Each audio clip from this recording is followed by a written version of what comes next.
So it's been a busy few weeks, what with one thing or another, but thought I'd kick today's painting off. It's like to be honest, I don't know where it is. It's a Scottish loch somewhere north of the border.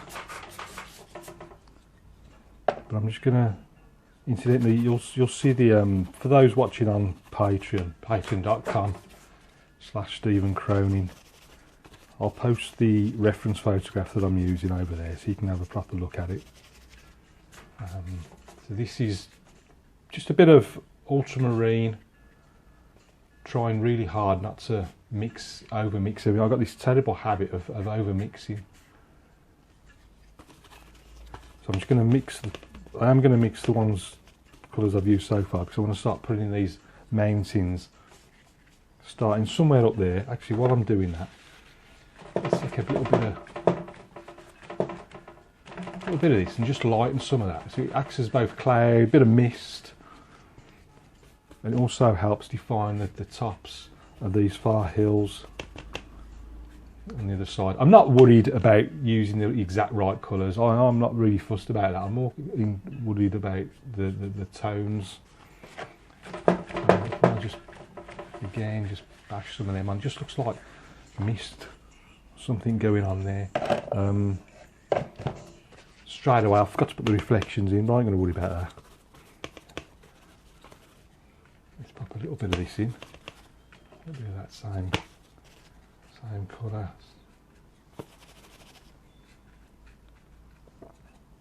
But this time I am going to pull down something in there.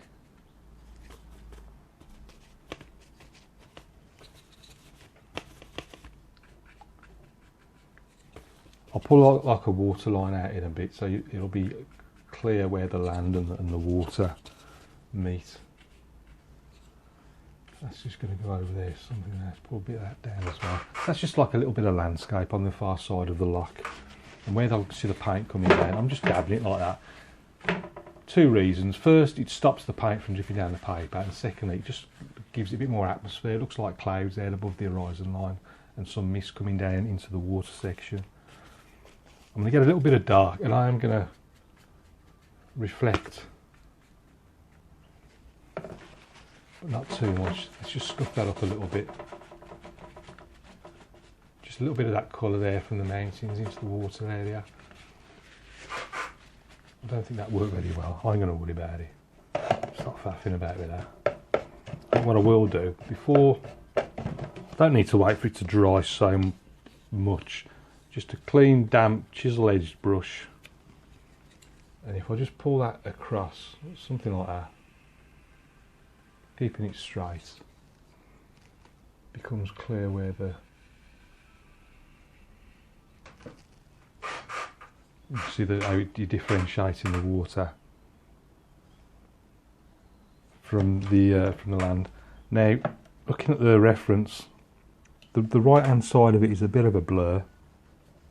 So what I'll do, I'll just come straight into the grassy area in the foreground on the left. Let's give it some grassy colours. And it's just, you can see how my hairs are going all over the place. Now this lets me get some random colours in there. Those ones a bit darker.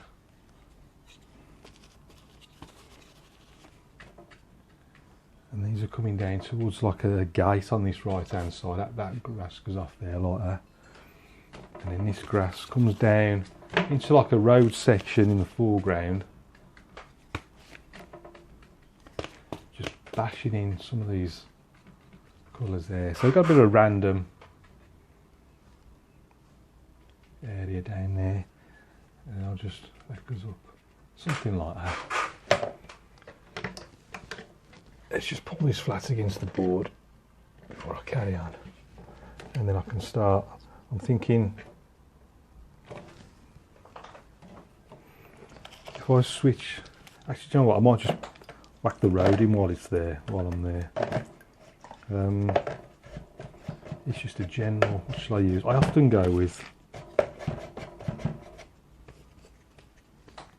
well, I was going to No, I need to use the same colours for harmony. Just going to mix a bit of the colours I've been using. And then with sort of just a quick whack, something like that. And that's our road in the foreground. I ain't going to touch it any more than that. Keep it light because you might want to cast a few shadows off it. I'll try not to use the airbrush because I know it does a few people's heads in. Let's switch to this flat brush here.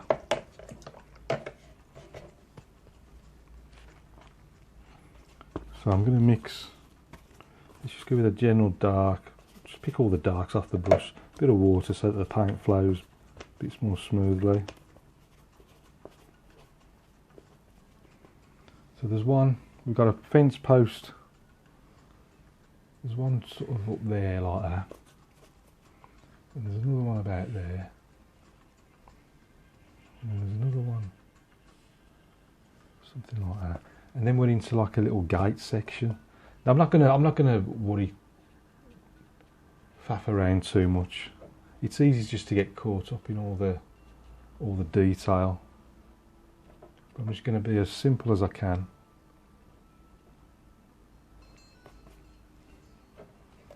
And that big gate's a little bit thicker up there. And then it sort of comes round like that. And it goes off like that, and I'm slightly losing the scale of it. So we're sort of in there, and there's a few more posts there.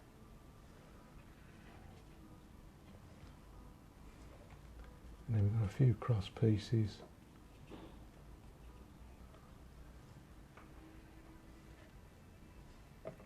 And then what I'm going to do, I'll just make that a little bit thicker. I'm just going to use the card, there is a little bit of highlight on there. I'll just scrape that in with the card. Just looks like the light catching the top of it. Let's just do some on the side of that as well. A little bit on there. You can also do some on these as well. Have to be careful. I don't know if it's dried yet. Also it gives it a bit of definition as well, makes it look a bit more 3D. Just have to be very careful not to scrape too much. And don't do them all uniform exactly the same, just mix it up a little bit. I can't even see, I can't even see from the reference. Yeah, there's like little wires. I'm going to use, let's just use a size 0 rigger. Just a bit of dark on the brush. And then I like little wires cutting across there. But again, just keeping them very, very simple.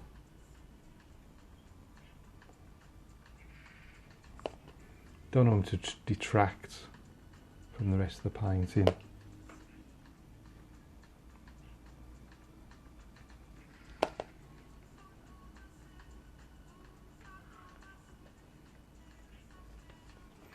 I might pop some vertical pieces in as well. But it's just very, very subtle.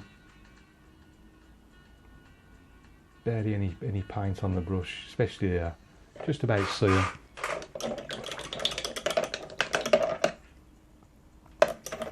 Clean the brush. Don't leave it in the jar because the hairs will bend on the little brushes. So I can keep the rigger in there. Let's switch to the sword line. We've got a tree on the right hand side. So again,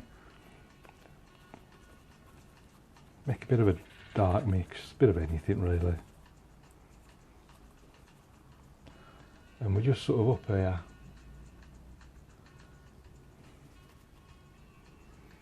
And some of these are coming over to here. It's only a very, very simple.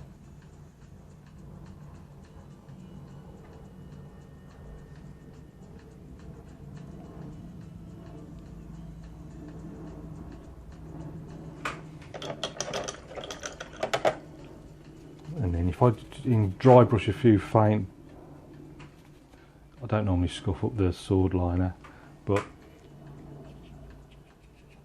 just dry brush a few tweaks and little things on the edge. Again, you can see just nice and subtle. I'm also just moving some of the paint that's already on there. Just add a little bit of detail on the right hand side without overdoing it. Because I want the focal point, I'm thinking, is going to be, I'll just put a little boat somewhere. But for now, I'm going to need to just dry that bottom section.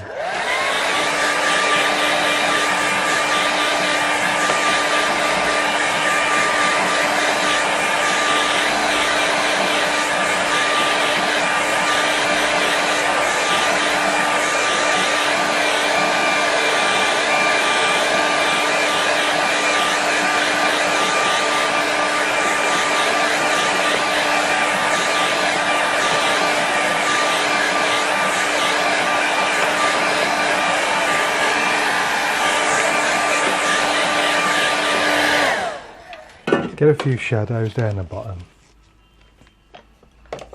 So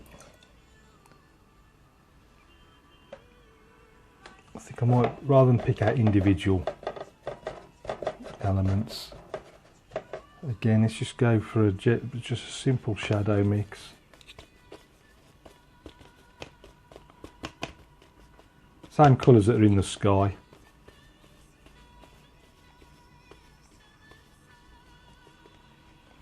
And then there's not a huge amount of shots. I always prefer something a bit more dramatic.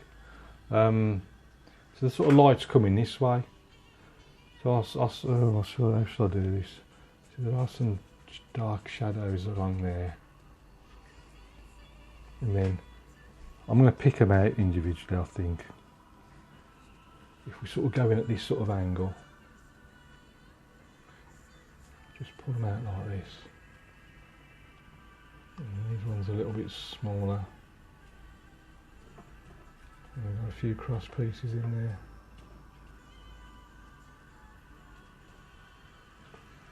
And then there's the tree, a little bit more there. Nice and simple. Maybe I could also put just a hint of some of those cross pieces in as well. Not too much.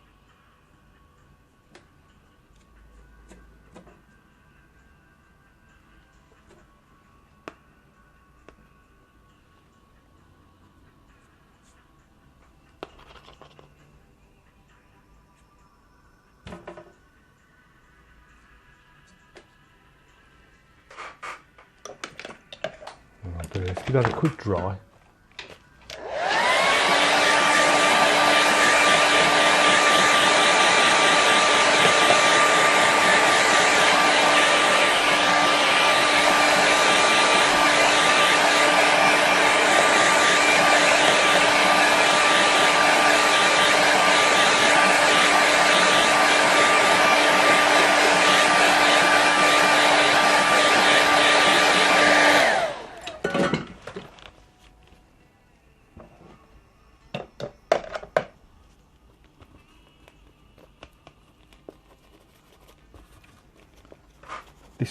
This is what I like to think of as my sort of tonal contrast fine tuner. Now I want some darks just around this sort of area.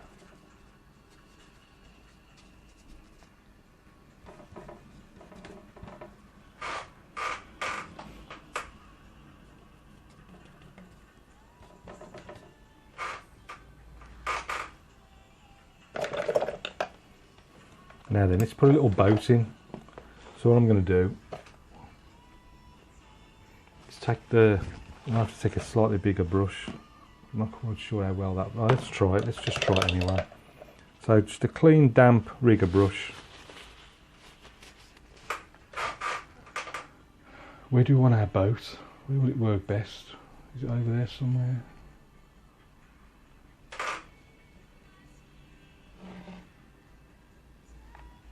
So it'll work better in that dark section there for balance.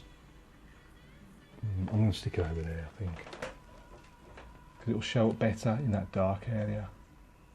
So all I'm doing is just wetting the paint.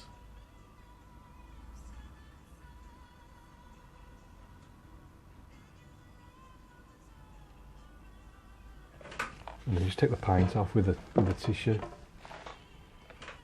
Very, very simple. Let's stick another one in. Bit of an angle. Imagine like the wind's just catching them. And I think, I remember someone saying, they tend to work better in threes. Let's put one a bit closer. Don't do them equally distant. Keep it random.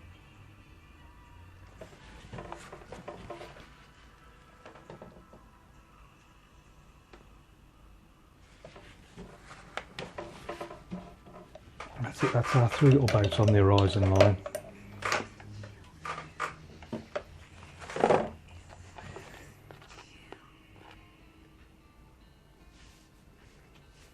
Pop our little bird in there, where he can go up here somewhere.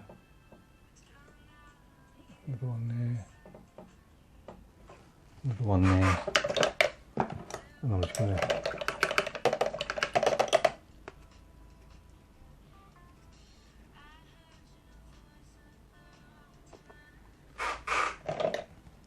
stick my name in the corner.